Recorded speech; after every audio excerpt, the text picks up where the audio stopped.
Platonically and comically, it'll never be enough for me to know you died for me, you cried for me, consider this ship sunk.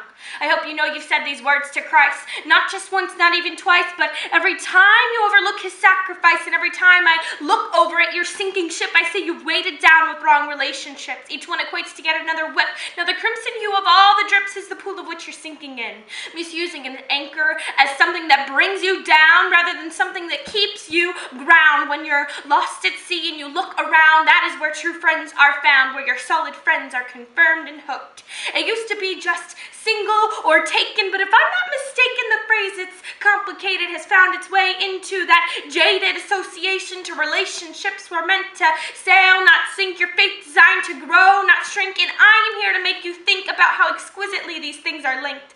Imagine yourself at the start of a maze. The path in which you choose defines who you pray, so confused, knowing each turn you make could potentially break this bond God designed for forever. By the fire in which heated your passion for Christ fused, forever fearing that this righteous roaring force will be sliced, you lose sight of what's right and turn left, and all that's left of you is this brokenness caught up in a broken mess. But you move forward in this amaze and towards the things that display your heart's desire. Every ungodly investment causes congestion with God, trying to finish this amazing race, but instead you just diminish his amazing grace by following your heart instead of your head, by listening to the world instead of what God said. Just absorb it. Your relationships are out of orbit, not revolving the sun, but instead you've begun to focus on friends, replacing your focus on God with your focus on them. But when this world of yours walks out and finally puts the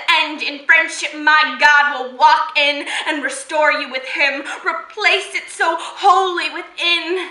And somehow in the midst you miss the vitality of how drastically priority affects your reality. It's severe when you sever bonds God designed for forever, no longer near but so distant, detached, sadly seeking solitude, surface simply scratched, neglecting the reason God matched you together, dismissing a chance to be patched for a chance to be weathered. But whether or not you choose to believe it, God created family for you to receive it. That's why family ends in an I-L-Y. I love you. 3 words often overheard by the opposite sex, but yet somehow not expressed enough by family. Instead, we choose to believe that they failed me, but the only area in which we're failing is when we choose the wrong relationships to be sailing at sea. You see, being relationship wrecked ain't easy when you're too busy being easy to get, focused on pleasing the desires of your flesh, left in a mess, messing with sex, messing the matters of now with what's made for the next, because we all know sex ends with an X. Never ready for the breakup, always hoping for a makeup, but now you just need to wake up and realize what takes up your time, because for where your treasure is, your heart will be also.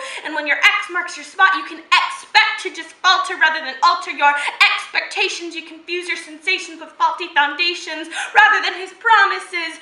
God's flawlessness, his foundation is so absolute and its root is found at found at what you have your eyes on, foundation where God's sun meets the horizon. You will find your faith, surely not within the flimsy trees that are uprooted with ease within the breeze. Much like the relationship and tree analogy, weak friends are leaves when they come and go for a reason. Branches are friends around for a season. Roots are firm around for life. But when God confirms his sacrifice, so platonically, not comically, proclaim his love's enough for me to know he died for me, he cried for me, consider this ship sail.